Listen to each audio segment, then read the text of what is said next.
Get ready for the show, it's about to begin. Pro fan talk when we dive right in. Sports talk, hot takes, ain't nothing we lack. We the real fans, nothing holding us back. Mic check, 1, 2, y'all know the drill. We bringing the energy, we keep it real. From touchdowns to liquid air on the slam dunks on the court. Every sport, every game, we holding down the fort. We breaking down the plays, dissecting the stats. Pro fan talk, we keeping it fat. Debating with passion, no filter, no doubt. We the voice of the fans, we scream and we shout.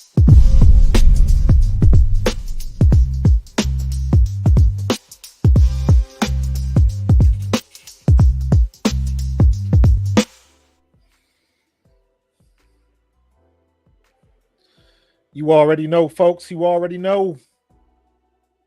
It is that time of year. It is the best time of year. It's the most wonderful time of the year. Football season is upon us. EAGLES, Eagles. Say it louder for the people in the back.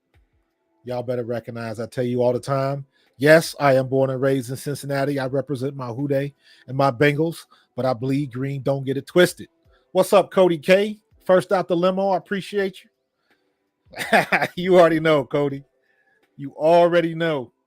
They already trying to disrespect us. They already, trying to throw shade on Jalen Hurts and Sirianni, and they do it every year. I saw the article that Diana Rossini wrote, and again, somebody from the outside looking in. Somebody that's not family, somebody that, they not a cousin, they not even play cousins. They on the outside, they out of state, so they getting secondhand information, and they just run with it. But we will get into those conversations a little bit later. But you guys know I like to conversate. I don't like to have a monologue. And when you got to talk to people, you got to have a partner on the mic. And I am bringing in my man, Tone DeShields, all the way from TX, the Texas. What's going on, my guy? What's going on, big dog? Glad that you could have me on the platform. It's always a good vibe with you, my man. Always. Yes, sir, man. I'm so ready to get it started, man. Talk about the Birds. I've been knee deep in WNBA for the last couple of months. Yes, you have. You've been doing a good job too. You've been doing a good job, and they're giving you a lot to talk about. Lots to talk about, man. It's a great product. It's a great product. I will say this: I never thought that I would see a WNBA All-Star game that was better than the NBA stuff. So I mean that, and you look at the state of All-Star games now, the NBA, Major League Baseball, because Major League Baseball is basically the home run tournament, the home run derby. Right. The NFL Pro Bowl, we're not even gonna talk about no more. That ain't even. They might as well have a Madden tournament. Yeah, I agree. They should have a Madden tournament for the NFL Pro Bowl. That's horrible. But we saw it coming with all these big contracts. So it is what it is. So it is what it is, man. But glad to have you here, man. Glad to talk Birds for a minute. Absolutely. And of course, first on the list, man. I heard Jalen's press conference today. I'll give you the floor first. What were your thoughts on it? To me, Jalen felt lighter. To me, through all the turbulence, through all the vitriol and all the nonsensical banter that's been surrounding him and the Philadelphia Eagles all throughout the offseason, we understand how things went last year, and we understand that they underperformed and they underachieved, and they checked every box in that category. But when I watched that press conference, I saw a man that was lighter. He seemed more in control of his narrative. He didn't seem fazed by too much anything that happened. He seemed like somebody that's ready to turn the page and ready to go forward. For a guy entering year 5 in the NFL, year 4 as a starter for the Philadelphia Eagles, you're going to go through these various ebbs and flows of being a franchise quarterback, right? Jalen went from being second round pick that the city did not understand why he was even selected, right? Then he went from then he became this gadget guy that you saw occasionally on the football field with Carson Wentz. Then he transitioned to the starter for the latter part of the season in 2020 or 2019, was it 2020, if I'm not mistaken. And then he becomes then he's supposed to compete in that offseason for the role with Carson Wentz. Carson Wentz leaves, and all of a sudden he becomes a starter, and the rest is history. And he's going through so many so many different arcs of his career, and it's truly been marvelous to really chronicle, because Jalen Hurts is a fascinating story. We all know how things went at Alabama and Oklahoma, and he's just always been a fascinating product to follow, the human and the player. And he's polarizing, even though he doesn't really strike a chord, with anybody. I mean, he's no nonsense, doesn't really rock the boat. It's funny how somebody so measured, someone so in control of what they say to the media, can be so polarizing. It's funny. It's funny how the things that you don't say cause more of a stir than the things you do say. So I think Jalen Hurts is going to be fine. I liked what I saw in the press conference. I like what I heard. And at the end of the day, you got to move on. It's funny you say polarizing, man, because I never thought until you said it. I never thought of him as polarizing, but you 100%. You 100% right, because normally when I think of polarizing, the first name comes to mind is Stephen A. Right. He's polarizing. You either like him or you hate him, Agreed. but you still tune in to watch the car wreck. You know what I mean? So, and there's a couple other people like that. Gilbert Arenas has jumped into that arena. But yeah, he is polarizing, not to the degree of vitriol, but it's almost like you got one side, he's a great quarterback, almost in the elite class, and the other side as he's just another guy. And I think that kind of gets into the isms, because I think there is a little bit of favoritism because he's not a 6'4" guy. You know what I mean? He's not a drop back passer. And it's funny, I had to look at all of the names that they think about that. Most of them have put in work, but they still don't get the respect they deserve. Jalen Hurts, obviously. Tua doesn't get the respect he deserves, because the only thing he did was show up and ball. Bryce Young, he taking it on the chin. They said like a school kid today. Yeah, but when I see people jump out the window on a guy like Bryce Young, I don't take their football acumen seriously. Exactly. The reality is he was in a lose-lose situation in Carolina. They gave him nothing to work with. All he had was old Adam Thielen, and he happened to have a 1,000-yard season. Shout out to Adam Thielen, but right.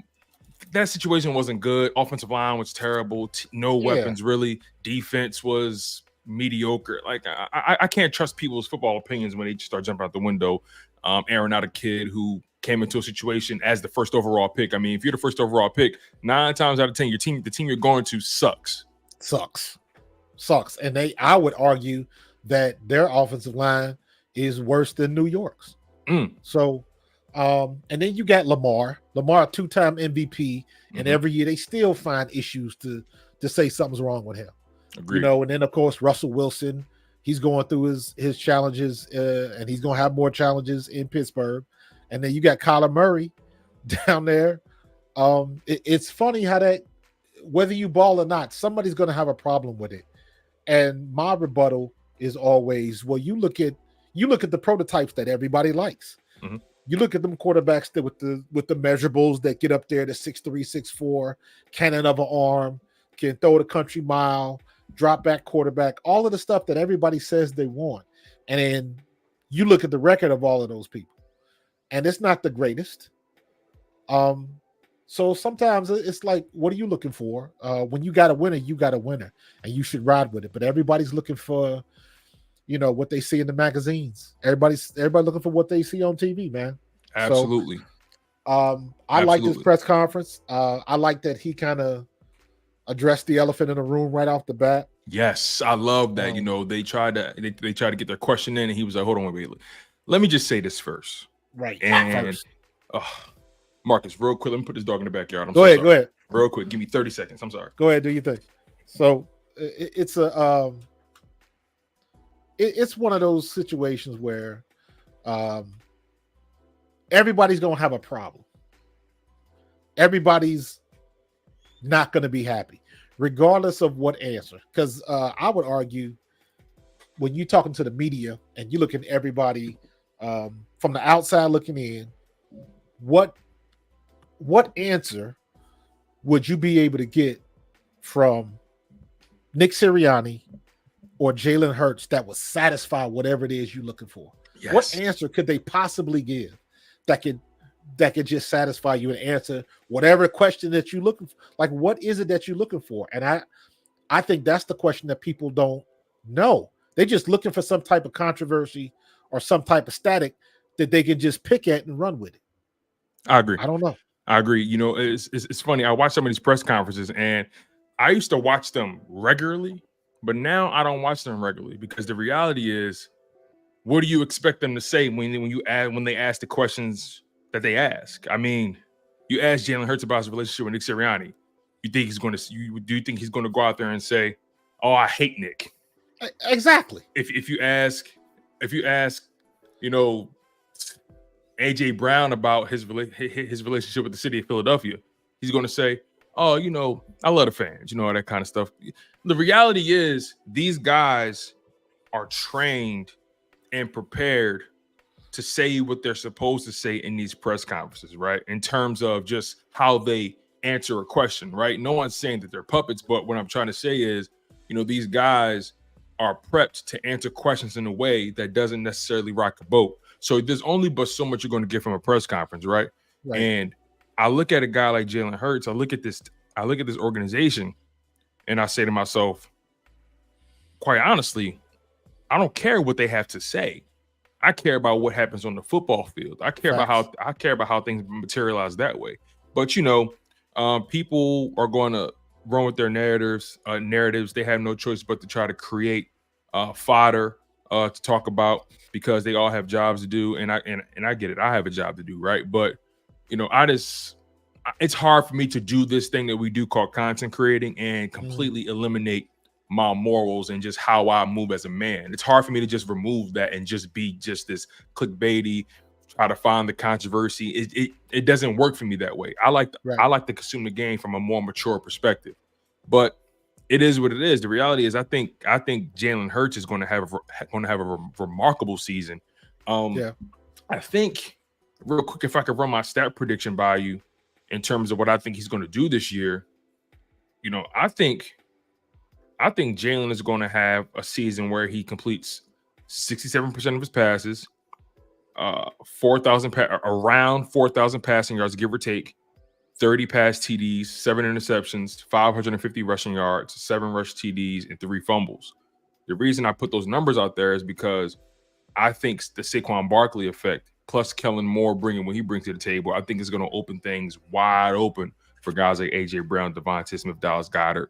I think Jalen Hurts is going to have so many options to get rid of that ball. I think the offense is going to be more explosive, more fluid, more creative, and I think Dallas Goedert is going to have a healthier season this year as well. I think AJ Brown and Devontae Smith are going to do what they do.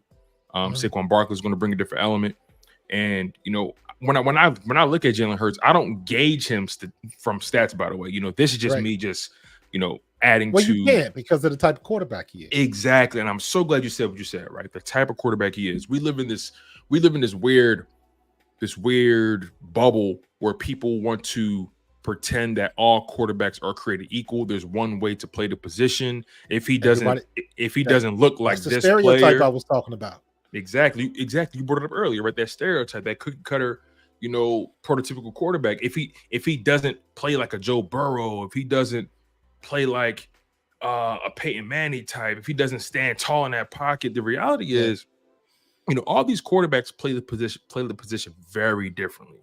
And I'm not going to sit here and disrespect or down Jalen Hurts because he plays the position differently than the next guy, right? Last time I checked, the one stat that matters most, or the two stats that matters most, is wins and losses, right? And efficiency. Absolutely. If you win more than you lose, and be efficient and effective. That's what I care about. I care about 4 categories: wins, losses, efficiency, and effectiveness. I don't care about nothing else. Everything else is just jargon.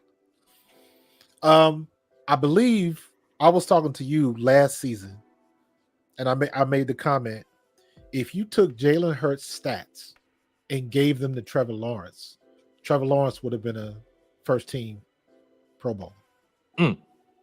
Just on the fact everybody's looking for him to do great things, and he hasn't. Everybody's looking for Josh Allen to just go off, and he can't get out the playoffs. Mm. So you got years and years and years of the stereotype going number one of guys like Jeff George, and think of everybody else that's not named Peyton Manning or Tom Brady or Big Ben Roethlisberger. Look at everybody else that's in those categories and all the losses that they pile up. But nobody talks about that. They take the one guy and he meets their silhouette for what they're looking for in an elite level quarterback. And everybody gets that moniker until the guys that don't get up there and win the Super Bowl. And even Patrick Mahomes is in that category until he won it and won it again. They didn't want to give him that credit. One of the reasons why I like Patrick Mahomes so much is because other than the people in Kansas City and Andy Reid, they didn't know what they was getting. They thought Andy went on a reach to get him. You know what I mean? So, and as much as I hate Dak Prescott, same thing with Dak. When Dak got to Dallas, they didn't want Dak in Dallas. Hell no. He was a fourth-round pick. Absolutely. They were looking to move up some way and trying to figure out the best way to move on after he was gone. So, but at the end of the day, sometimes the greatest blessings is the ones you don't see coming. Exactly. That's why I'm telling people, relax with Jalen Hurts. Relax. Pump the brakes, man.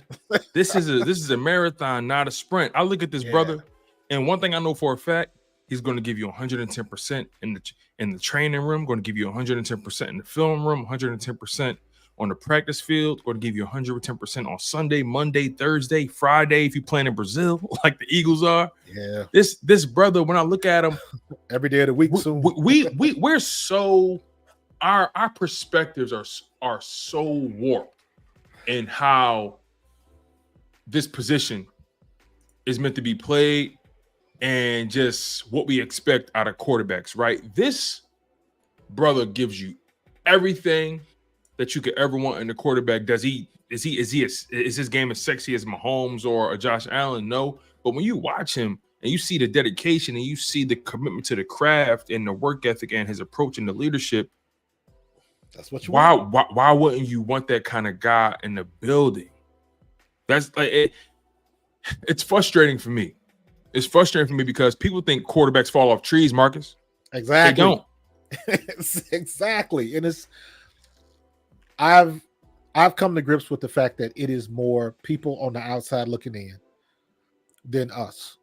Now, obviously, at the end of last season, everybody got on that roll trying to figure out what the hell was going on. Mm-hmm. And I think I put this in the text or the chat of your show last night. When Fletch came out and said what he said, and he said, Sirianni, we ain't got a problem with Sirianni. It's us. He's not making tackles. He's not, turning the ball over. It's us. And I think that, Fletch didn't have to do that. And I'm kind of looking, I'm putting my thoughts into my opinions from what goes on behind the scenes. And I'm like, first of all, this dude is on the way out. He had no reason to say that. He didn't have to say it. He could have left things the way they were, and it probably would have played out the same way. But the only reason you do that, the only reason you do what he did, say what he said, when he said it, is because you got a stake in it, and at least it means something to you. So I'm of the opinion that if it wasn't for Nick Sirianni at the end of last year, that locker room would have been fractured. I think that Sirianni has got a good enough relationship, because let's be honest, he's that type of dude. He's the type of dude that you want come to dinner and all of that kind of, he's got that type of personality. You know what I mean? So people appreciate that. He's a player's coach. For as much as I talk about, and I make jokes about Kotite. I played for Rich Kotite. Rich Kotite was a player's coach. He wasn't drilling you down with drills. He was the type of dude that you knew what you were supposed to do, and he expected it from you, period. Nick Sirianni is the same way. He's a little bit more personable. Yes, he can be immature, but the same thing I said about Jalen Hurts last night. That's the same immature Sirianni that's been to the playoffs 3 straight years and took us to a Super Bowl. Why is it a problem now? Why is it a problem now? Now, here's something that I didn't think about. And I think Jalen is his passing yards will probably be down a little bit. And the reason why I'm saying that is because, one, we got a new offense, right? And I think we have to get Saquon involved a little bit more. So Saquon's going to take the pressure off of Jalen. Jalen's not going to have to do it all on his own and the RPOs and all of that. That's going to go to Saquon, right, in my opinion, or at least I hope so. But the other thing about it, and I didn't think about this until the other day, that damn kickoff return. The kickoff return is going to bring the ball up a little bit more. So now quarterbacks might not have to go 70 and 80 yards in the drive. They might have to only go 50 or 60. So I think that is going to lower the passing yardage across the league a little bit. But I think for Jalen, I didn't think about it like that. You know what? I caught a video on Twitter, I think it was. Somebody put up about the rules of the new kickoff coverage, the new kickoff returns. And I was like, now they go, because they penalize you for kicking the ball in the end zone now.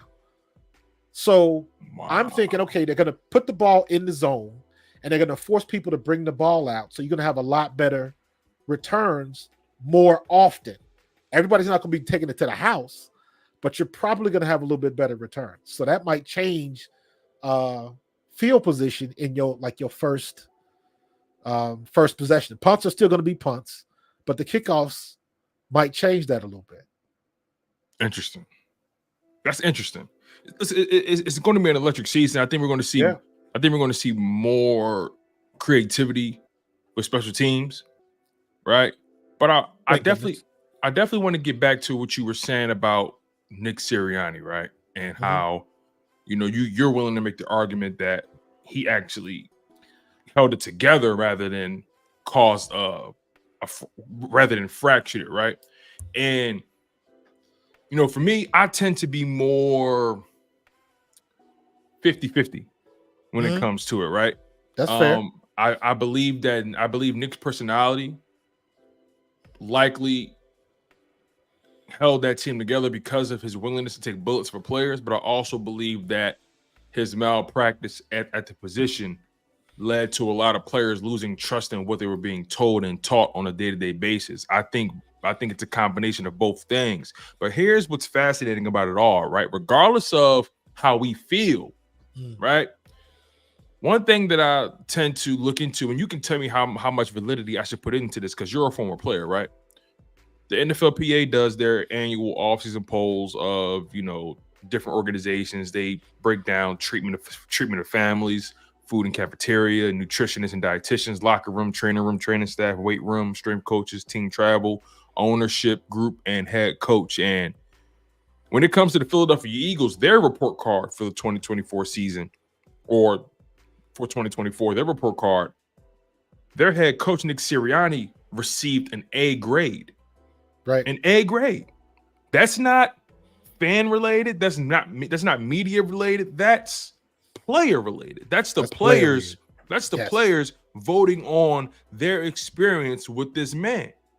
And if the players are saying, yo, we love this guy knows what he's doing, we trust him, that's what that grade tells me. Right. Because last time I checked, these players don't, and on top of that, it's anonymous. You don't know who voted for what. It's anonymous, yes. So yes. That adds more credence to it. The fact that it's anonymous, players don't have to be called onto the carpet for their opinion about their head coach. If Nick Sirianni was an issue with these players, that grade would not be an A. I would have concerns if it was a B. Exactly. But it's an A. So we can't pick and choose when to listen to players, right? The players are telling us, hey, this guy's not the problem. Okay, right. Fair enough. So what was the problem? And then now I hand it to you, Marcus. Because if it was the opposite, if somebody did come out, and what if Flesh would have said, I don't know what this coach is doing, but this ain't Philadelphia football. We're gonna have to find he had every right to say that too. Fletcher could've. been here a hell of a lot longer than Nick Sirianni, so he's got more pull in this city than Nick Sirianni does. So he had every right to keep it 100 or go to Howie Roseman and say, hey, this is what's going on, because by that particular time, the ship was sunk. Mm. You know what I mean? But he didn't. He's the one that said that, hey, Coach Sirianni been taking bullets for us. It ain't him. And I'll go back to what I said before. He didn't have to do that. If he never would have said anything, it would have played out exactly the same, in my opinion. If he never would have came out and had that statement, I think it was like that may have been the game going into the playoffs, or like week 15 maybe. Or maybe it was after the Seattle game. I can't whenever he said it, things was looking rough, right? If he never would have said anything, it still would have played out the same. If they would have lost another game, what was going to change? Right. And it wouldn't have changed because he said something or did not say anything about Sirianni. So I'm saying all this to say that he took an unnecessary risk. He didn't have to. He could have kept his mouth shut. Like, listen, let me get through here. Let me get to this last game so I can announce publicly my retirement. Everybody in the locker room already know, but I can say it. You know, he gave that speech at the end. So for me, like, that's coming from a very genuine place, especially when you put yourself in harm's way when you don't have to, especially nowadays, the way social media jumps on everything and all that information gets out. And now you've got just the way people, how we talking about Jalen Hurts, how people can formulate those opinions and they on the outside looking in. He took a very unnecessary risk. And that tells me that he respects Nick Sirianni enough to do that, because he didn't have to. He was on his way out. He could have made everything clean. He gonna get his name on the Hall of the Ring of Honor and all of that kind of stuff. He ain't had no skin in the game to do something like that, but he did it anyway. And to take it a step further, right?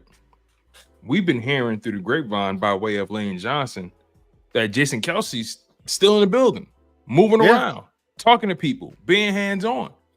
And my thing is, if that environment was as toxic as people like to make it to be, especially with the head coach, because the head coach, the team, the organization, they begin to take on the personality of that coach, right? And we all know when Chip Kelly was in the building, people, it was a graveyard in the hallways. You walk past him, he don't speak to you. People got their heads down. Like, we know the difference between cultures, right? That Chip Kelly culture was not it. So knowing that Jason Kelsey still very hands-on, knowing that Fletcher Cox still communicates with his team, even though he's retired, just knowing all of that, it makes it even more difficult to believe that Nick Sirianni is just this polarizing figure in the building, and that he doesn't have the trust of his personnel. And again, I don't know anything, but my biggest knock on Nick is his inability to display his creativity when things started to get stale. Right. Especially when that news broke about how, well, we knew all year, but for some reason news broke that, oh yeah, Nick Sirianni was responsible for the offense in 2023. Well, we knew that. Duh. He was saying it every week. This is my offense. Don't blame Brian. So it got to a point in the season where I said, all right, I'm not paying Brian no mind. I'm looking at you, Nick. And the offense was stale. They lacked creativity, and he's supposed to be an offensive mind. He was brought in to be an offensive dude. But sometimes the best thing to do is just delegate, right? When you hit, when you hit a wall, this is, people forget this is a business still. This is an organization, right? Results-based business. It's a results-based. And sometimes, right, when you get brought in to do one job, things may not necessarily go that way, but they say, listen, we need you to do this, though. We noticed what we brought you in to do is maybe not really working, but we notice you have this ability to navigate the building, navigate the personalities. You're a people guy, right? That matters a lot in business. So absolutely, a lot of people are trying to quantify what Nick Sirianni's contributions are, rightfully so. But the way I see it, this is the ultimate team sport, and people like to pick and choose when they want to talk about the team aspect of the game. You know, when it's convenient, they blame one person. You know, and the reality is, it's not just a team sport for the players on the football field. It's a team sport amongst the coaches. It's a team sport amongst the front office and everybody being on the same page. Jalen Hurts spoke about it in his press conference. It doesn't matter how talented we are. Talent gets you but so far. We need to be on the same page. And best believe, if we was on the same page last year, we would have had a different result. But evidently, things happen the way they happen. So I think most importantly, when it comes to this team, we're not questioning the talent. We're going to look at them and say, can you guys translate whatever you guys are trying to do from the tape, from the film, from the playbook onto the football field? Can that translate? Can whatever Nick Sirianni and Kellen Moore is trying to execute, can that translate to the football field? And can Jalen Hurts help that materialize? That's something I'm going to be paying attention to. Also, do you think I never thought about it until just this second? Do you think that Nick Sirianni was trying to start his tree? You know how head coaches. You mean with Brian Johnson and this coach under Vic? What's the Vic Fangio tree? That's think about to your point. He spent a lot of time saying this was my offense. I had my hands in it. Me. Mm-hmm. When Brian Johnson was the OC, and you could have went in a different direction, and you probably should have, but you didn't. So I'm wondering if he was he just trying to start his tree and do it, you know, because you can't say that about Shane Steichen. Shane Steichen was already established. It's interesting. That's interesting. I mean, that's interesting because look, it's hard to eliminate ego in this game. Absolutely. It's hard. You can't. You know, you can't. You know, guys want credit no matter what they say. They want to be. Some guys want to be the smartest one in the room. Some guys want to be to say, "Hey, I hired that guy." You know, right. and sometimes it's just as simple as, "Hey, I believe in this dude, and we got this guy in the building. I want to give him an opportunity." And sometimes things work out in your favor. Sometimes they don't. And the situation didn't work out in their favor. You know, Brian was in the building. On top of that, they got a late start on the coaching search. Remember, they were in the Super Bowl. So all the prime hires were gone. So the safest bet was to hire within, at least on offense. And then defensively, they did what they did. They screwed up there too. Yes, absolutely. And they screwed up there too. Not only did they screw up the hire, they screwed up the handling of the coaching staff on the back end of the season. At this point in the season, you roll with what you have, what you got. You don't just and that screamed desperation. That screamed panic to me. And that was an unfamiliar sight for me from the Philadelphia Eagles. For them to really jump out the window like that and move on from Desai and to bring in Patricia, and then all of a sudden, but now we have Vic Fangio in the building, and he's a guy that's really bringing. He's bringing not only paper plates and cups to the cookout. He bringing the cooler. He bringing the ice. He bringing the meat. He bringing all the sides. He coming with his own. He coming with his own spread. So you got to respect a guy like that, right? So, and then you can bring in Kellen Moore. I'm really curious to see. Well, let me say this. It's very clear that Howie Roseman and Jeffrey Lurie want him to succeed. Absolutely. They want Nick to succeed, and Nick clearly wants to succeed because he's rolling with the suggestions that they've pushed his way from a coaching perspective. And at the end of the day, sometimes you gotta bend, you gotta check your ego at the door. I will say Nick Sirianni's made it very clear that his ego is very intact, his pride is intact, because he's made a lot of moves throughout his tenure as the Eagles coach that some people would say, "Wow, they took your balls away," but he's like, "Hey, I'm doing what's best for us." Sometimes the outside overplays that, because at the end of the day, when you cash that check, everybody happy. Every time Mama cashed that check with all 6 of them zeros on the bad boy, you're gonna put up with a lot of stuff. So you know what the politics are. That's why you get into the game. So you know what's expected of you. And there is no way, Jeffrey Lurie's team. And when I remember first meeting Jeffrey Lurie, and the one thing that I've always had respect for Jeff is he treats everybody with respect, and he lets you know what's what. He ain't gonna BS you. And you look at some of the situations that have happened with a lot of owners and other places in the league, you're not going to always get the full Monty right off the bat. You're going to have to figure some things out, or they're going to smoke you and go behind your back or something like that. He's never struck me as somebody that does that. He's on the up and up. If he don't want you, he'll get rid of you. You even look at what the situation he did with Chip Kelly. He had to watch arguably one of the best wide receivers we've ever had walk away. And because he said, well, I gave you the head coaching job, so I'm going to let you do it. He didn't even step in to do that. And running back. Yeah. He didn't even step in to do that. So, and I'm saying that to say, Jeffrey Lurie, he's the type of dude, I gave you this spot, so I'm going to back you. And like what you just said, here's what I expect. What are you going to do?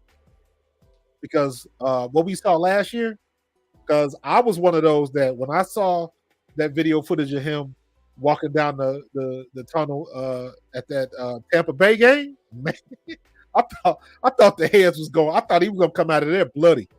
I thought heads was going to roll, and I was one of the ones that I didn't think that Nick Sirianni needed to be fired. However, if he would have gotten fired, I would have understood. Here's the thing, though. To your point, though, remember we just got finished talking about how they panicked with benching Desai and moving up Patricia. Yes. Right. I think, especially at this point, and I've shared many opinions about Nick Sirianni, whether he should be here, whether he should go, what his future looks like. I've shared many opinions. But one thing I will say, and I stand on this, if they would have fired that man, that would have maintained the trend of, they're panicking. Yes. They couldn't afford they couldn't afford to fire that man.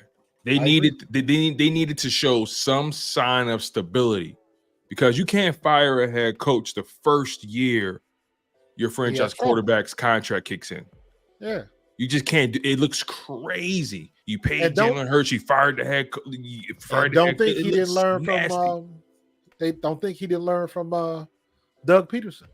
He learned from that situation. Did Doug Peterson walk away, or did Lurie fire him? That's a really good question. Me personally, they'd like to make us think they fired him. I think he walked away. I think he walked away too. I think he said, wait, you mean to tell me after what I've done for this organization in this city, I can't even have autonomy with the staff that I elevate or hire? And I know Philadelphia fans will hate this analogy, but who does that sound like? Fill me in. Parcells in Dallas. You got to make famous press conference. Make them understand because when Bill Parcells was in Dallas, him and Jerry Jones got into it, and it wasn't to that degree, but essentially it's the same thing. And Bill Parcells has the famous quote: "If you're gonna ask me to cook, at least let me buy the groceries." Ooh. And what he was saying was, Jerry Jones had made some decisions in the draft, and Bill Parcells clearly was like, I didn't want that guy. I don't want that guy. And you're making decisions that I don't agree with as the head coach. And I'm going to be the one that had to answer for him when it doesn't pan out. Exactly. And I think that situation was what Doug Peterson was looking for. He was trying to bring some guys up, and maybe they just didn't agree, whatever it was. Had to be Doug was trying to start a streak. Doug was trying to start a streak. Like there you go. There you go. It had to be some fireworks if you're gonna get rid of the man that brought you your first Super Bowl in franchise history. You don't just do that because you're mad. It had to be some fireworks, whatever that last conversation was, whatever happened. It wasn't that Jeffrey was sitting up in his office and Howie was in the office like, yeah, maybe we need to get rid of him. Like, nah, it had to be some fireworks to make that happen, because Doug Peterson had the city. He's another player's coach. He had all of the experience you need. Mhm. Everything was in place for Doug Peterson to succeed and continue the success. They didn't want to started that the new normal. Doug started all that stuff, and then all of a sudden you're gonna get rid of him. We still ain't heard what the real deal was with that story. That'll probably be on a like 30 for 30 in like that'll 20 be years from now. That'll be once Howie Roseman probably retires. Because if you ask me, I think the real friction wasn't between Dougie and Jeffrey. I think the real friction was between Dougie and Howie. And I think Howie was in Jeffrey's ear and said, "Listen, man, I built this team. If I did it once, you know I could do it again." You know what I mean? And and he did. Jeffrey sided with his brainchild, and I can't really argue with him. Like he's been with you since the early 2000s. I can't argue with your allegiance, but it comes a point in time where you got to say, "Listen, Howie, just come on, just check your ego. You'll be all right." It like what he doesn't affect your bottom line, okay? So, and I guess that's my point. Even to do that, because Howie got to come up with an argument. And has to say, Mr. Lurie, you got to trust me on this one. ABC, X, Y, and Z. 1 + 1 ain't equaling 2. The math ain't mathing. I know what he wants to do, but that's not making sense to me. So Howie had to have a logical reason to take that course of action. That's why I think Doug Peterson he was trying to do something that just wasn't passing the smell test. Howie was seeing ghosts. That's what happened. Yeah. Howie was saying that Chip Kelly ghost. Yeah, and I don't blame him. And I don't blame him either. I don't blame him either. So just bringing it full circle, it makes it very obvious, how they're handling the Nick Sirianni situation, right? Yes. He's someone that works very well with them. You see how giddy him and Howie are at the press conferences at times. Sometimes I'm like, oh my God, get a room, you guys. They hired someone that works well with Howie. He's not going to step on Howie's toes. Nick doesn't strike me as the kind of guy that wants to do Howie's job in any way. So they're a match made in heaven in that regard. Mm-hmm. But again, and Nick wins. And Nick, and that's the thing too, right? We can criticize Nick Sirianni all we want, but the reality is he wins games. And let's just take it a step further, right? People love to compare Nick Sirianni to these upper echelon coaches who've been doing it for well over a decade at the head coaching spot. The Mike Tomlins, the Harbaughs, and Shanahan's been in his role for a long time, right? Right. And McVay's been in his role for a long time, despite his youth.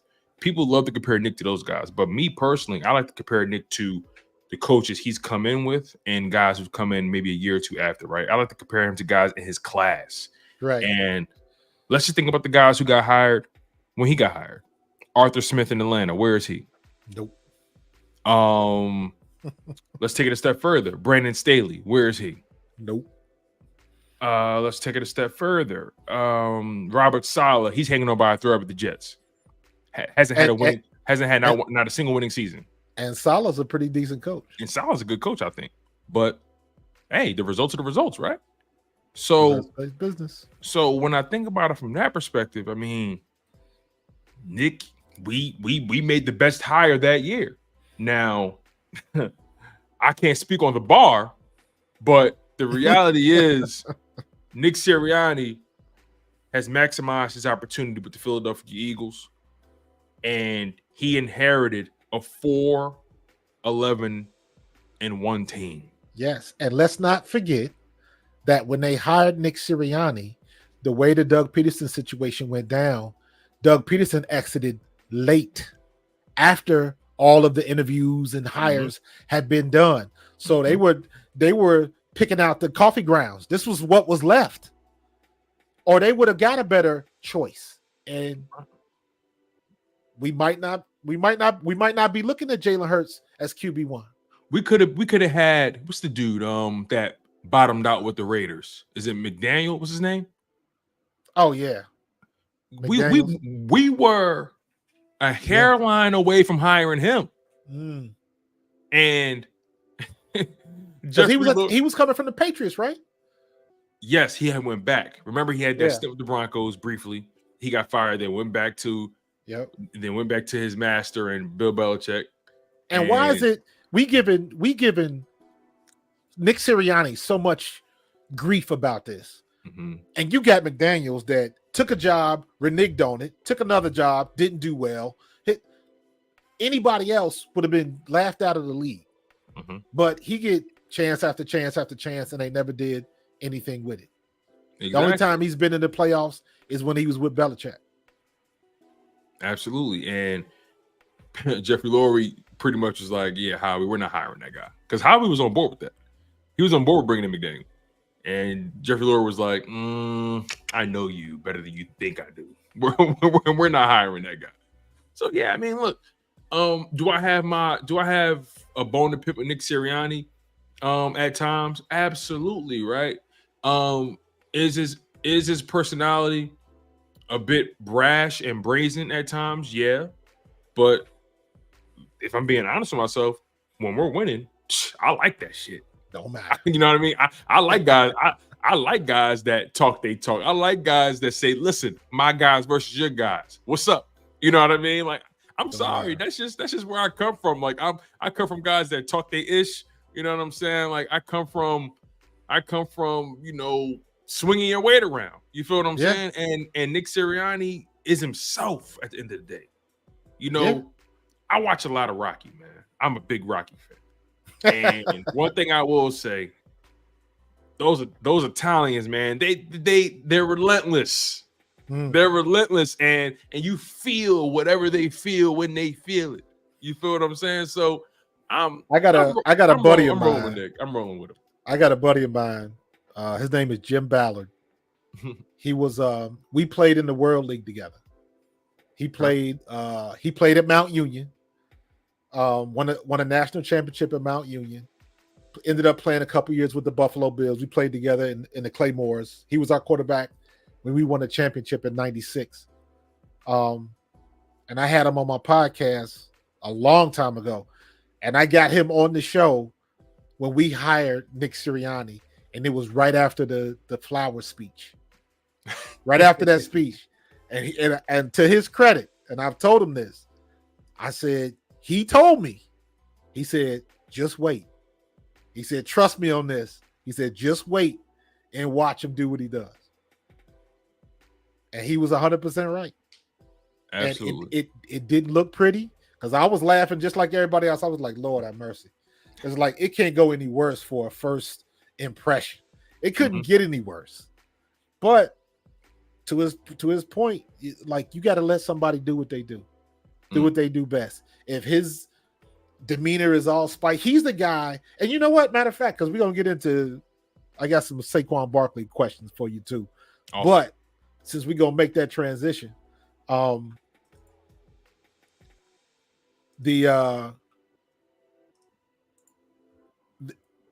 about to say? Oh, Saquon said it best. He said, somebody was asking him the difference between New York and here. And basically what Saquon was saying is, while I was in New York, I hated y'all.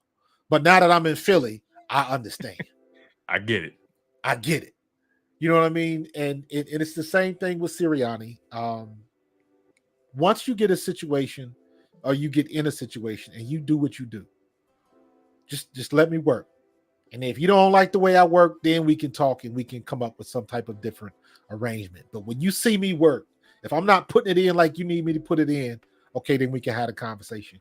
And for all of the stuff that people bring up, mostly from the outside in, but as you've seen in the last couple months, you know, WIP and 97.5 and everybody kind of feed into the wrong narratives, in my opinion. But once they put their work in, what are they gonna say? Now you reaching for stuff to complain about. You nitpicking. And you can't do that, man. But on the Saquon Barkley, man, tell me what you thought after all of this Hard Knock stuff has played out, dog. What did you think about all of that? Because I got thoughts as a former player. Right. You go. And it's funny, you're not just a former player, you're a former running back. So you know what that world is like. But for me, my first thought process when I saw everything play out the way it played out, the first thought I had was, wow, the Giants are a wreck. Yeah. They really don't know what they're doing. And I'm sitting here looking at the GM Shane sitting there all yucking it up with the owner, Mr. Mara. And Mr. Mara was looking at him like, I'm telling you right now, I'm going to have a rough go of it if Saquon goes to Philly. I'm telling you this right now. And then and then all of a sudden they get a phone call talking about, there's rumors that these are the offers or whatever it may be. And, Mara's like, listen, he's our most, he's our most he's our most popular player, right? It's like he was saying without saying, get it the fuck done. Exactly. Get it done. Exactly. That's exactly what he was saying. And for Shane to allow that to happen the way it did, and then for Saquon to come out right after and say, full transparency, I do like what Hard Knocks does, and I like the drama they built up. But at that point in that phone call, what you guys saw, I was already off the Giants. My mind, I knew they weren't serious. Yeah. So they played up the drama to make you think there was some weird line that we could come back from, but the reality is, at that point, at that conversation, I knew they weren't serious. It's a production. You told me to go to the open market and see my value. I knew you weren't serious about paying me. I knew whatever I got on the open market, you weren't going to match it. So the Giants look crazy. Saquon Barkley is going to do amazing things for the Philadelphia Eagles. Amazing. As a matter of fact, if I may, I want to give you my stat prediction for Saquon Barkley, right? Okay. And I try to be as realistic as possible. What I like to do is I like to double back and revisit some of their previous stats through previous years and just trying to average some things out and just be honest about it and not just jump out the window and think about Madden. I think Saquon's going to have just over 1,400 rushing yards, 8 touchdowns on the ground. Rushing yards, not all purpose. Yes, just rushing. I think he's going to have just over 1,400 rushing yards because I think the Eagles doubled down on their running game this year. Last year, the numbers were less than the 2022 season. And at face value, you say, well, you had a 1,000-yard rusher in DeAndre Swift, and Jalen Hurts still did what he did on the ground, all those touchdowns. But in reality, the running game wasn't fluid. It wasn't consistent. I right? agree. It didn't have a punch that it did in 2022, right? There was something missing from it, despite what the numbers told you. I think Saquon Barkley, with this offense, with this quarterback, with this type of talent around him, I think opposing defenses are going to have a rough go of it. And I think this is a situation where Saquon Barkley is really going to be able to flourish. This is going to be the best offensive line he's played with in his career. The Philadelphia Eagles are still a top 5 offensive line without Jason Kelce. What does that tell you? So I think he's going to have just over 1,400 rushing yards, 8 rushing TDs, 450 receiving yards, and 5 receiving TDs. I think the Eagles, for his career, he's averaged, I want to say, about 18 or 19 touches a game for his career. I think he's averaged about 19 or 20 touches a game for his career. I think for him to be successful with the Philadelphia Eagles, he has to average between 18 to 23 touches per game. I think the Eagles need to be very intentional about getting him involved, getting that running game going, because once he's going, he's like a bat out of hell. Good luck trying to stop him. So I think Saquon is going to have an amazing season with the Philadelphia Eagles. I think he's going to have career numbers. As much as valuable as he is in the passing game, I think the Philadelphia Eagles still aren't going to necessarily rely on running backs to get the things going in the passing game.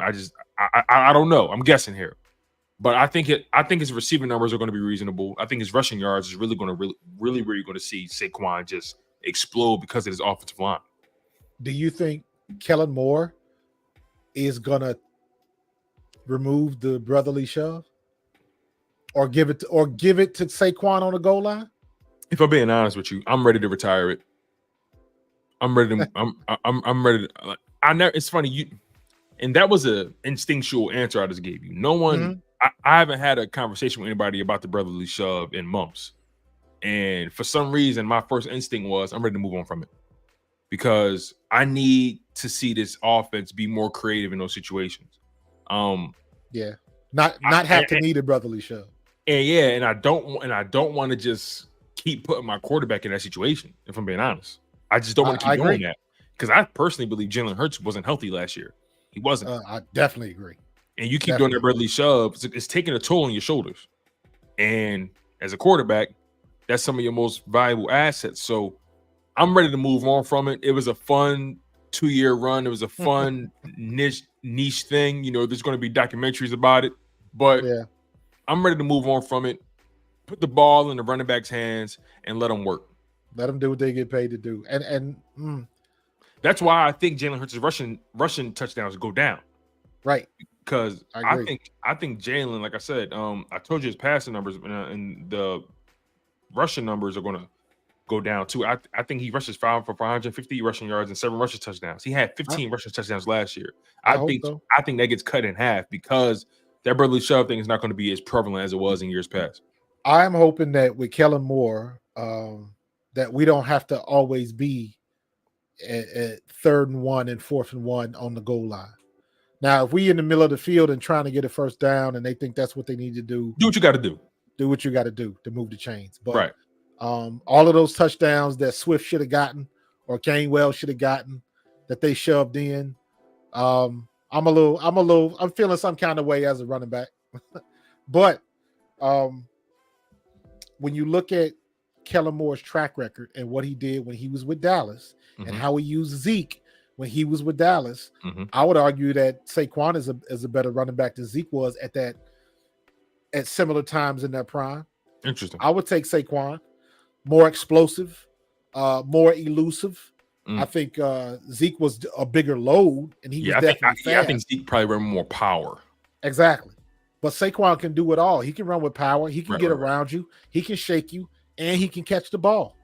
So we've got more of a weapon that Kellen Moore can utilize.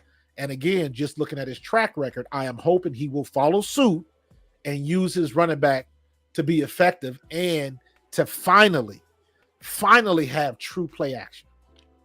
To your point, right, about his track record. I was watching Speak. I'm a big fan of the show. I like the show. I like the cast. Even if I don't agree with them all the time, I like the cast. I like the show. Right. But there's this narrative on that show that's being pushed by James Jones, somebody I respect actually.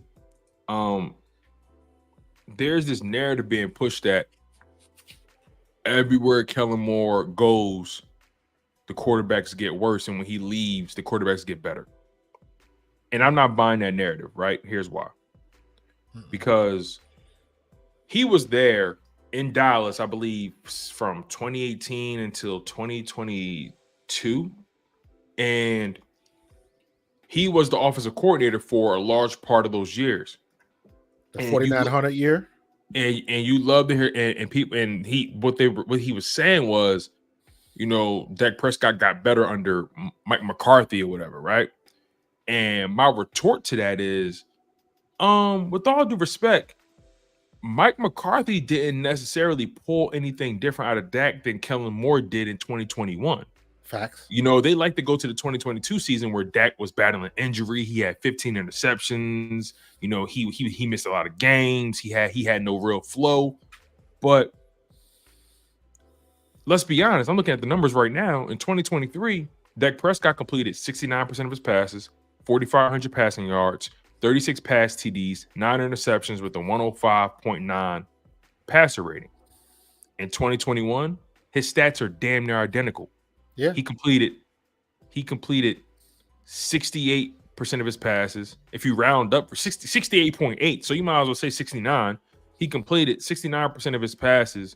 He threw for just under 4,500 yards, 37 passing touchdowns, and 10 interceptions with a 104.2 passer rating. Dak Prescott statistically was the same exact quarterback in 2021 as he was in 2023. But for some reason, we want to give Mike McCarthy this magical elixir or this credit for turning Dak Prescott into this player we've never seen before. We've seen Dak Prescott play at that level before. So the point I'm trying to get to is, or the point I'm trying to explain is that Give Kellen Moore his proper credit, right? Let's be frank about this. The Chargers were an accident waiting to happen under Brandon Staley. An accident waiting to happen. I'm not looking at Kellen Moore to solve issues that have been with the Chargers for damn near a decade. Right. So again, right? Kellen Moore, to say he's going to come to Philly and you can't really determine, or not you, but these pundits on national television can't say whether or not he's going to be able to bring the best out of Jalen Hurts because quarterbacks get better after Kellen Moore leaves. That's not true, technically. No. And on top of that, it has yet to be proven that Justin Herbert has gotten better since Kellen Moore left. So big facts. So what are we talking about here? We have to be more responsible with our platforms. We got to be more responsible with when we talk. But I got to remind myself at times that when you're on those big networks, they telling you what to say. You don't get paid to think. You don't get paid to think. You get paid. And let's not forget when they're on them big networks, you get paid to look pretty in the suit. Exactly. And you're a former player, so you got that cachet behind you. If you speak well enough and you pretty enough in the suit, they'll bring you on. So I just need people to be more responsible with their opinions. If you're going to speak on something, be at least honest and factual. Well, and also don't forget it's a production. They get a bunch of notes shoved in front of their face. But the one thing when you get to that level, just like Shady and Acho and Joy Taylor and James Jones and all of them, they don't have time to watch all of the games. No way. So to me, the one thing that I've learned since I've been a content creator in this YouTube space, it is very easy to tell who watches games and who doesn't. It is very easy to tell that now. Mm-hmm. And also what I wanted to mention, when you would mention those stats for Kellen Moore when he was with Dallas, he has 1 year in Dallas where literally the pass to run ratio was damn near even. It was like 830 to 850. It was super tight.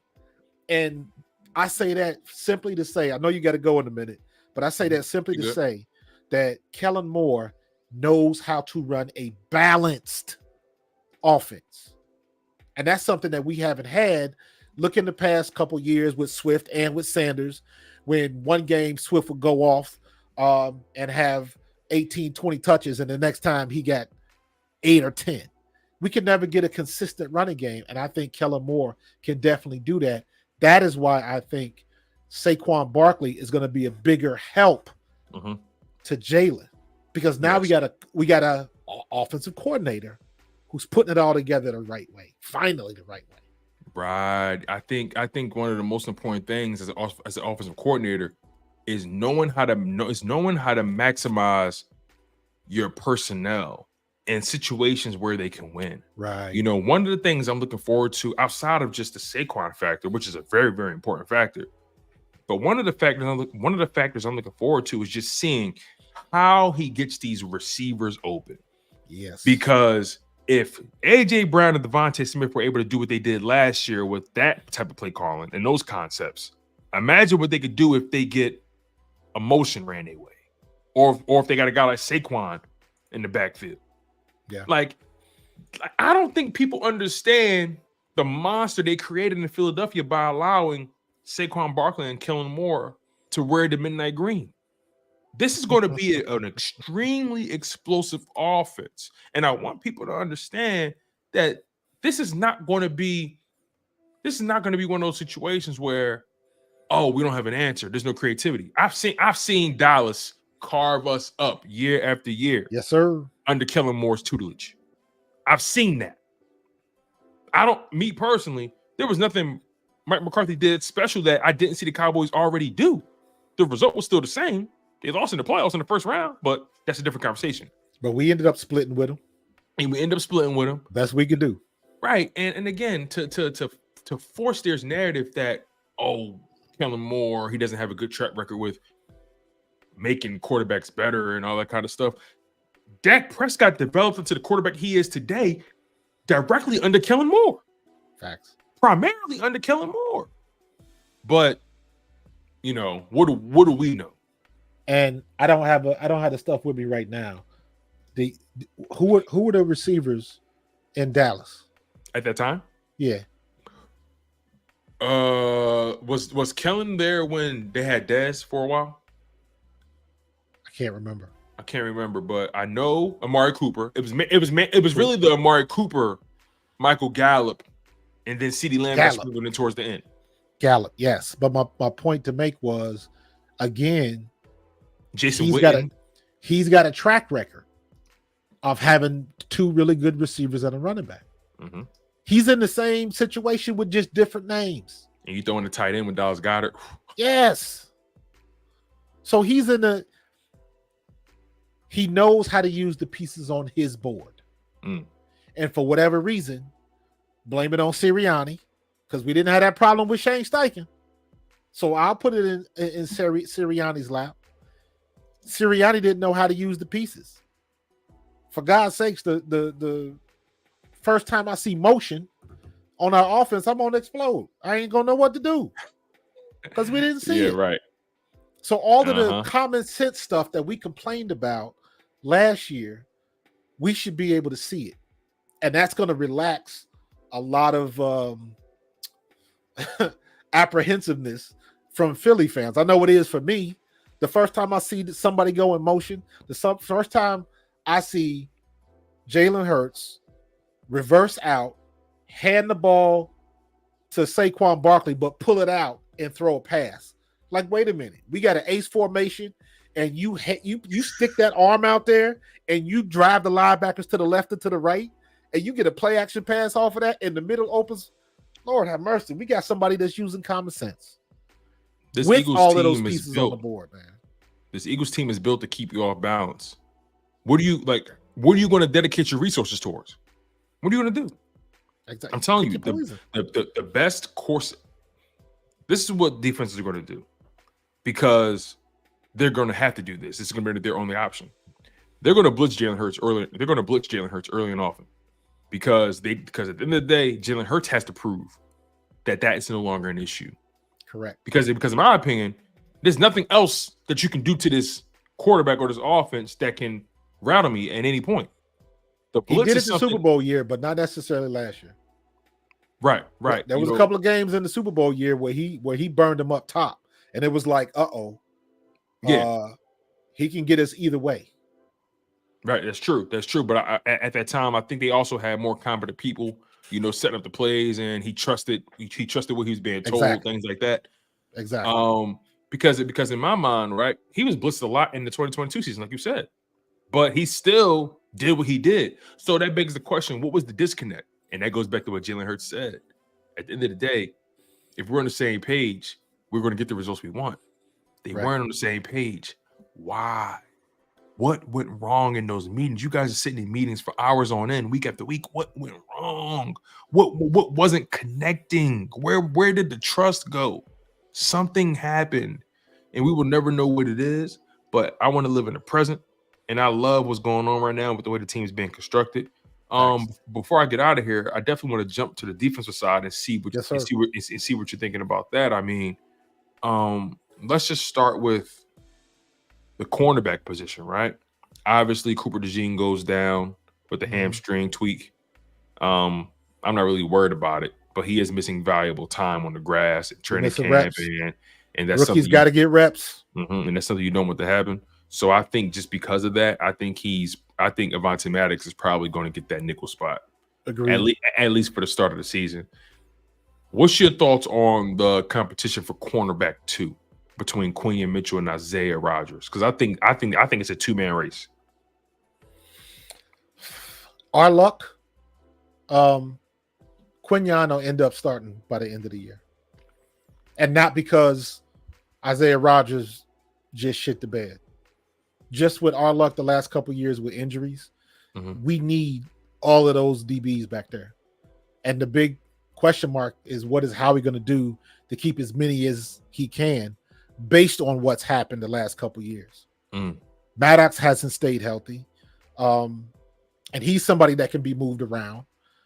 And CJ hasn't been healthy for both teams when he was with the Eagles and when he was with Detroit.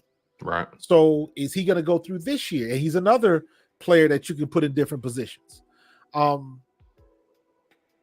think it'll eventually be Mitchell, because I think he's going to be one of those ones where he's going to prove that he's that good.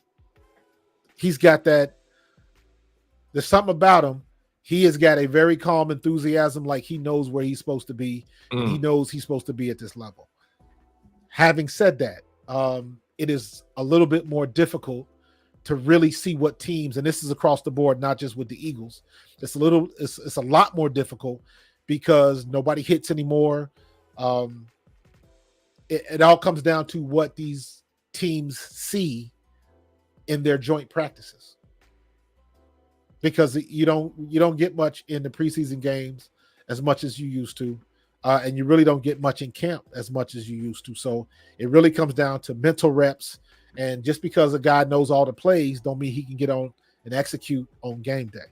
Agreed. So it makes that decision process a lot more difficult for the GM and the coaches on the field and all of that kind of stuff. So I'm hoping that they can just make the right decisions. But as far as our secondary, we're in a good position because we've got backups to spare. And I've been seeing the rumors like, is Howie going to still go after Justin Simmons? Now with Sidney Brown going down on a publish, yeah. So I think we're in a good spot when it comes to that. And I think at the end of the day, our biggest question mark is still, what are they going to do with linebacker? I think Nakobe. I'm pulling for Nakobe, man. I had a chance. We all are. We all are. You know, I'm biased now because I had a chance to talk with him at his football camp. Right. That's true. You told me about that. Dude, how was that, by the way? Dude, good dude, man. Real good dude. But I think we got a diamond in the rough with Zach Bond. I do. I've been telling people. I think we got a diamond in the rough. Every time that man got a chance to play in New Orleans, he did what he was supposed to do. He got lost in the shuffle for whatever reason. Contracts, or somebody was getting paid a lot more money, so they had to play him. All of that. Yeah, I've been telling people. We in good shape. When we signed him, and as things started to trickle down and things like that, I read up a lot about him. I wasn't just reading Eagles, writers. I went to read what the New Orleans people were saying about him because they were closer to the situation. I wanted to see what they said about him, and everything I kept seeing was diamond in the rough. Saints are going to miss him. Very versatile player. Came in in the last 4 or 5 games of the season and made an impact. Earned his way on special teams. He plays fast, instinctual. You know what I mean? Like I mean, obviously, and he's a Wisconsin product. So Wisconsin, they don't play about their linebacker position. They never have, and they have a good track record with that. So I think, to your point, he's a diamond in the rough, and I think this dude, he gives them another pass rusher because he actually has experience doing that as well. He was a stat sheet stuffer, and in the little time that he had, he was giving you sacks, interceptions, pass deflections, forced fumbles. He was doing tackles. He was doing a lot. He was flying around the field, and so far, Zach Bond has been the number has been in the first team rotation. Mm-hmm. They've swapped into Kobe here and there, but for primarily Zach Bond was the first team linebacker with Devin White, and once again, first day at training camp, Zach Bond is the first team linebacker. That should tell you a lot. But again, I want the best from the Kobe Dean. I want him to have an opportunity as good as anybody's, and he has it. But clearly, Zach Bond is showing things to Vic Fangio that lends him to have more stock, or to have more of his chips invested in that stock. Right. It's that's the only question mark. I think our defensive line is going to be good, but I think I'm with you. Zach Bond is a playmaker that just didn't. He reminds me of Hassan Reddick when we finally got Hassan Reddick. They laughed at me, Marcus. They laughed at me when I said, "Listen, Zach Bond, I got a sneaky suspicion that he gonna push into Kobe Dean." Yeah, they laughed at me. Yeah, but look at God, Marcus. Look how God worked. And listen, Nakobe played. When Nakobe had an opportunity to play he wasn't bad. He just ain't been in there long enough, and he got to that's the stay healthy. thing. I can't even say. That's what I've been trying to tell people too, right? Whenever I give my opinion on the Nakobe Dean situation, I tell people, look, I don't know if he's bad or good.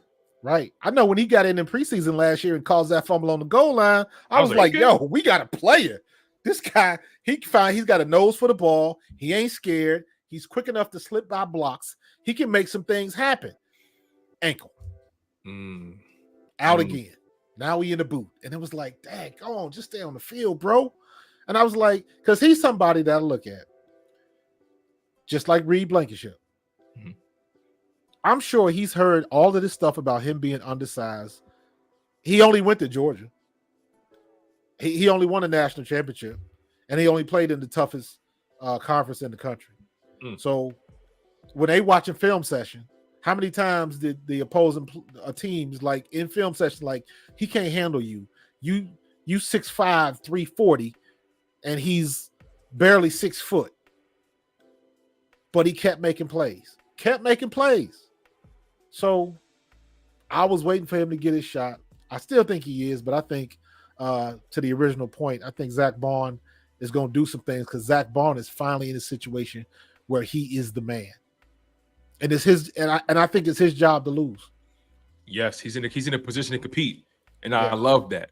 That's the good thing about when you bring in a guy like Vic Fangio, you bring in a new DC that has pedigree like that. Nobody is safe. Nobody's safe. He don't care what you make. He don't care what you make, where you was drafted. At the end of the day, do I trust you? Can you execute? That's what it's going to come down to. And Jameer Adams, my man, Jay Adams, brings up a very good point, right? With Reed's injury history, even though the Eagles did tack on another year to his contract, so they clearly like the player. Right. But with his injury history and Sidney Brown coming in on the PUP list and knowing Howie Roseman's history, they're going to make a move. But I think Howie's just being patient. As a matter of fact, as a sidebar, the cornerback Blackman for the Vikings just tore his ACL. In the first practice, first training camp, tore his ACL. Yo, I saw your your tweet right before I came on. I saw that. I was like, the James Bradbury market just struck a match. We talked about. I've been talking about. I said, listen, the Eagles are going to be patient. They're not going to jump out the window and just move from Bradbury.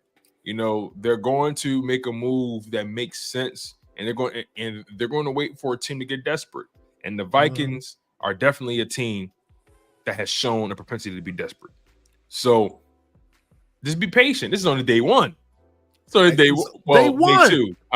Day one on the grass, but day two, I guess technically. But right, you know, I'm telling you, man, Howie Roseman's going to make a move sometime in August. And we're going to have a safety, because I was looking at Justin Simmons' market, and I was looking at what guys in his respective position got paid on the open market as well. And the reality is, you know, Justin Simmons, I personally believe he missed the boat on the big payday because the league wasn't, unfortunately, they're not kind to safeties during contract time. They're not. CJ all over again. And I want to make sure that I'm breaking this down correctly. So Xavier McKinney got the biggest contract this offseason, right? With us, you know, with Green Bay making $16.75 million a season. That's the average salary. Then CJ Gardner-Johnson's next with a $9 million AAV. Then Kevin Byard at age 30 managed to secure a $7.5 million salary. Darnell Savage going on 27, $7.25 million salary from Jacksonville. Geno Stone going newly turned 25, $7 million salary with the Bengals. Brandon Jones 26, $6.6 million. How old is Justin Simmons? Justin Simmons is 30. He'll be 31 in November. Rashawn Jenkins, 30 years old, $6 million salary, or with a 2-year deal. Kevin Byard and Rashawn Jenkins are the two safeties are the only two safeties that got signed this offseason that remotely resemble Justin Simmons's age, right, pedigree, and accolades. Kevin Byard is arguably just as accomplished as Justin Simmons, if not more. Exactly. So why don't we keep Byard? So if Kevin Byard secured a 2-year, $15 million contract with a $7.5 million annual salary. Justin Simmons, I think realistically, he's looking at a deal around that number. He's not going to get an Xavier McKinney contract because he's just coming off of a contract with the Broncos where they were paying him an average salary of about $15 million. They decided to cut him because they didn't want to pick up the last year of the deal. You think the Eagles would pay him more than CJGJ? No, I don't. Right. I don't. And here's the thing, right? The Broncos, they cut Justin Simmons because they didn't want to pay him the final year of that deal, right? They went right back to the free agent market and signed Brandon Jones, a 26-year-old safety, for a 3-year deal worth $20 million with a $6.6 million salary. They basically cut their former All-Pro, and that's the thing. Justin Simmons is coming off of an All-Pro Pro Bowl season. Yeah. They decided, you know what? We're going to go cheaper. We're going to go younger. We're going to bet on this younger guy, and we're not going to pick up the final year of that deal, and we're just not going to meet your demands. That just tells you where these teams are thinking. The Broncos' hand is right there. They went younger. They went cheaper. So Justin Simmons, whatever number he's waiting for, I don't know if he's going to see it.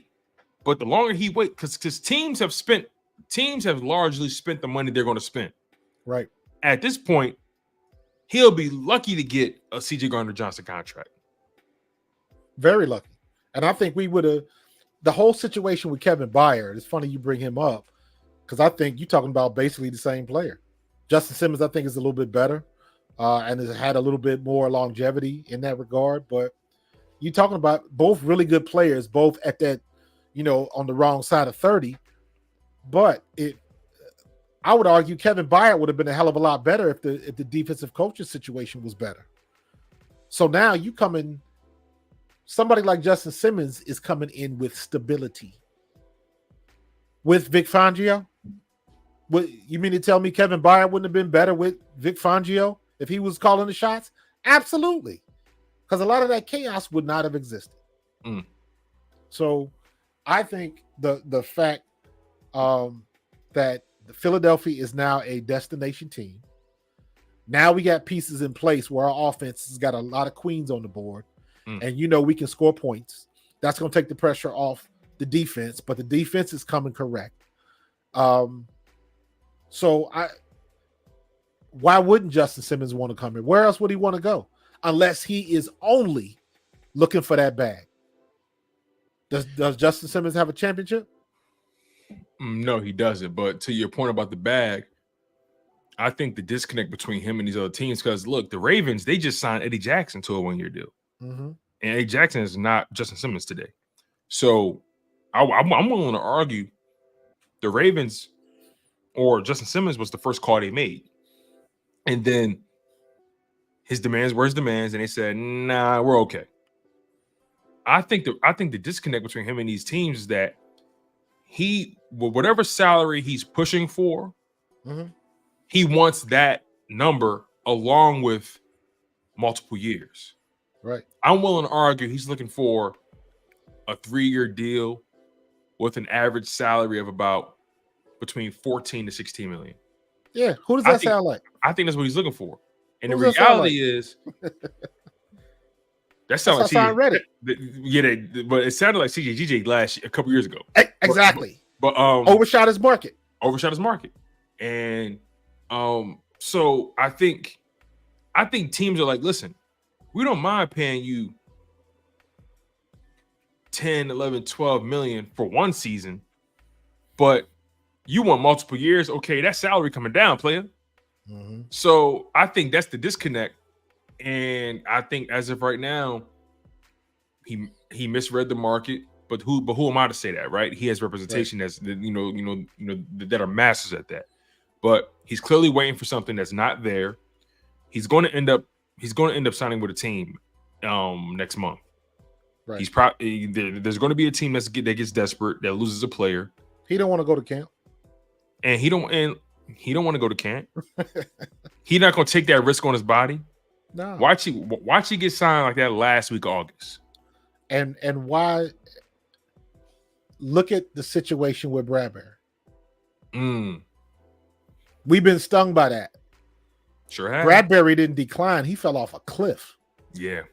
So now Howie's going to be gun shy to sign that person that was good when they was 28, 29, and all of a sudden 30 hit, and they can't run no more. And also, you look crazy signing Justin Simmons to a big deal when you just had Hassan Reddick in the building. He's a little younger. You look crazy. Exactly. Exactly. You look insane. And I guess we could start to close it with this. Have you been keeping up with the Hassan Reddick situation in New York? Yeah, I feel bad. I feel bad for him too because he's the guy.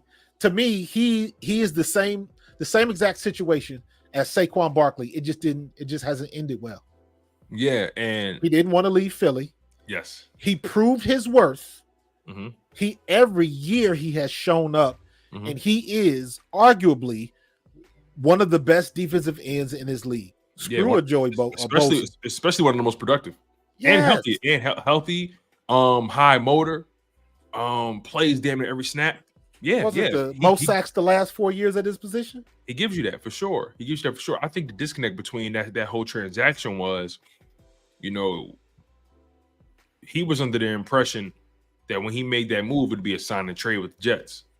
Exactly. I think the Jets were under the wrong impression, thinking that he was coming there to prove that he can work in their defense, and then they would pay him.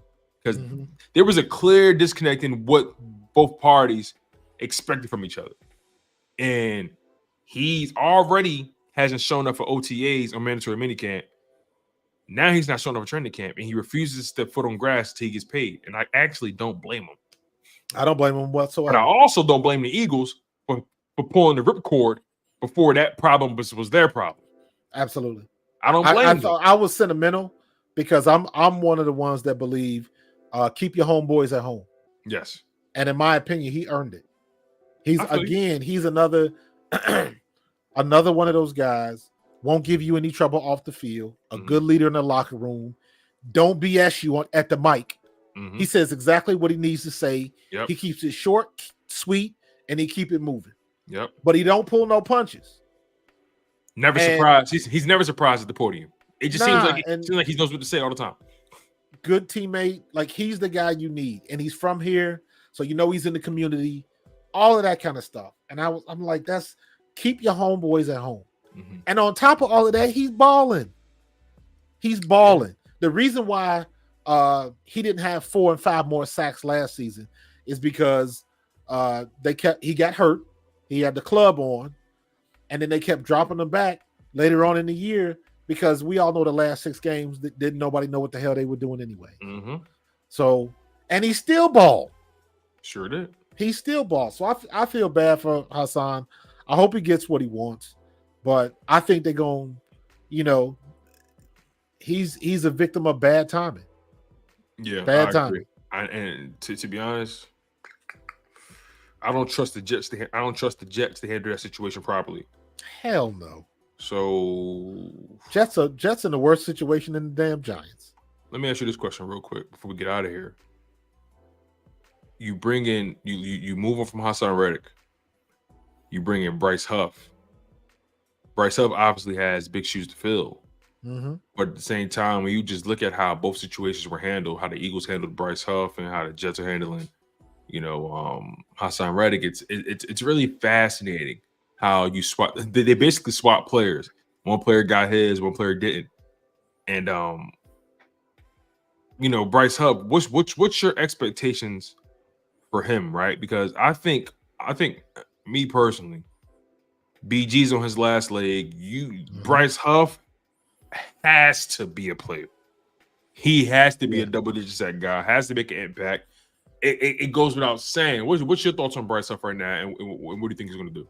I think you're 100% right. The pressure is on him because you have to get at least somewhat close to the production that you are losing with Hassan Reddick.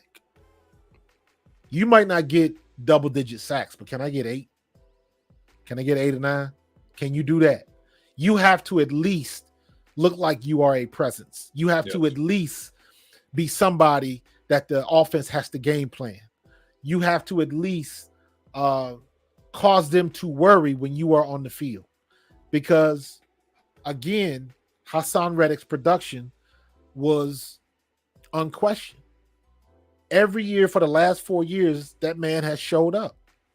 Whether his hand was in the dirt or they had him up or he was dropping back in coverage. At the end of the day, at the last game of the season, when you count his stats, he did something. And there was a lot of, and the problem with Hassan was you saw what they did to Bosa in San Francisco. They paid him a boatload of money. So I understand what Hassan is saying. It's like, well, hold on. Like, I'm just as good, period. So right. You can't argue. You can't argue with his logic. You can't. Nah, he should have been in the running for defensive player of the year that year. That was that Bosa that won it 2 years ago. Yes, that was when we went to the Super Bowl. Yes, yeah. So he's been balling ever since, and it's a shame that he can't. Guys like that in the league, when you do everything you're supposed to do, you don't make no waves, you ain't in trouble, you ain't in the headlines, you ain't on social media going off. He's doing everything that you want him to do, and the only thing he can't get is what he's worth. That's a shame.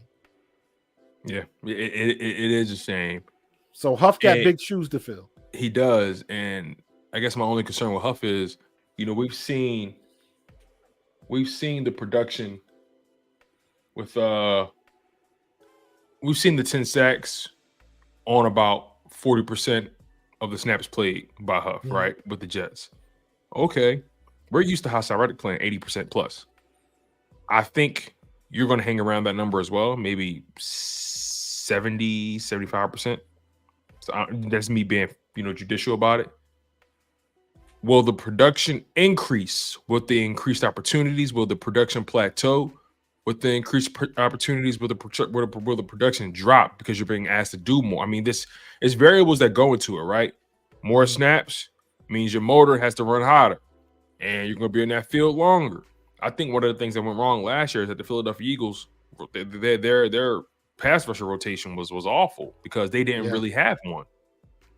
Yeah, but think about it. Juxtapose that with the Super Bowl year, right? We had the bend but don't break defense. So there were a lot of long drives that they had to deal with. They just didn't give up the 6 at the end of it. So is the defense better? And that's a long stretch because Fletcher's gone. BG's on the pitch count. What's Jalen Hunt gonna do?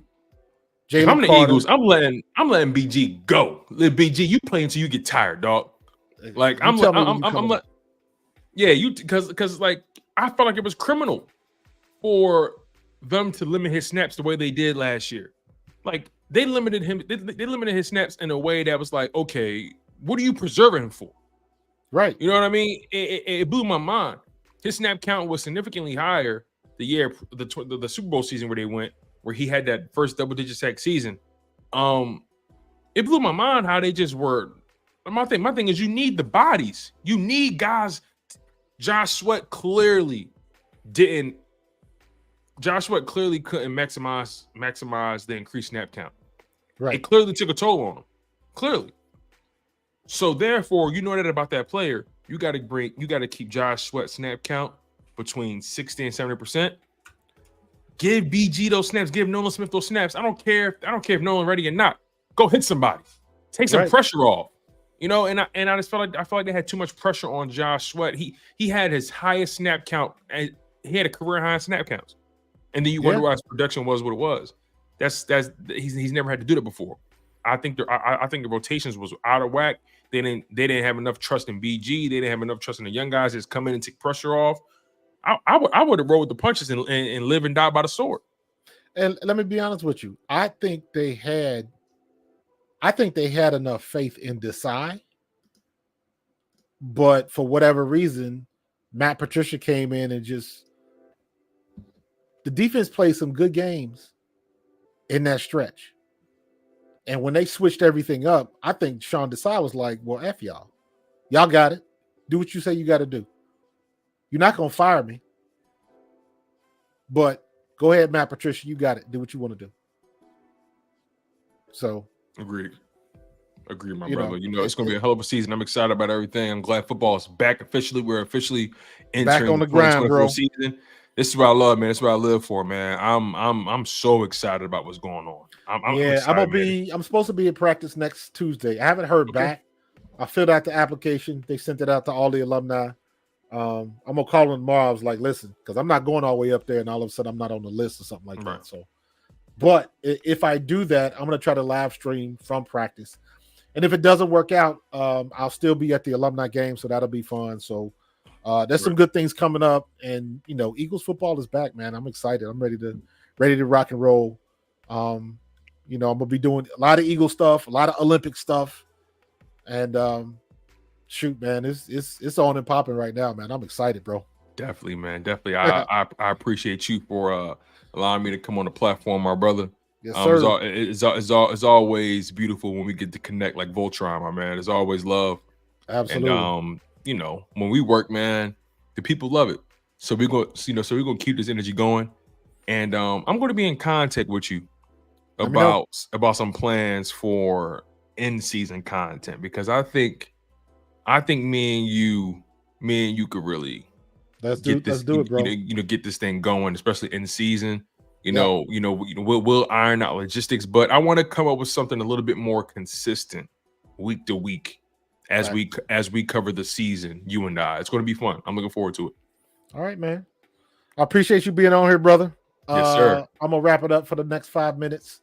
Okay, you can go ahead and do what you got to do with the family. Listen, and I will catch you on the next one, bro. People, is all love. Thank y'all for having me on. I appreciate y'all. Cody K, Relative Time Works, Eagle Slayer, Jameer Adams, BR. Listen, all the beautiful people. Mark Johnson, all y'all. Martell Ruffin. As always, love with y'all, and I appreciate y'all. Saladin, take care, y'all. You got it, bro. I appreciate y'all coming through, man. Thank you, Cody K. Tone was me and Tone got to know each other when Tone was the one that was bringing me on Jacob Sports with Rob Ellis and D Gunn and Barrett Brooks and all of that. So Barrett Brooks was the first one to get me on, but Tone was producing. So that's how I got to know Tone, man. And me and him have been square since day one, man. Good dude, knows his football, even though he's down in Texas in the enemy territory, man. He knows his Philadelphia football, so it's all good. So but it has been great night, man. We had a great conversation, man. We rolling on an hour 40, man. So we've been rocking and rolling, man. So if you hadn't done it, please hit subscribe. Please click that like button, and we're gonna keep this thing moving, man. I appreciate everybody that was in the chat. Man, we went nonstop. So, and it's gonna keep getting better, man. So keep paying attention, keep checking out the Eagles.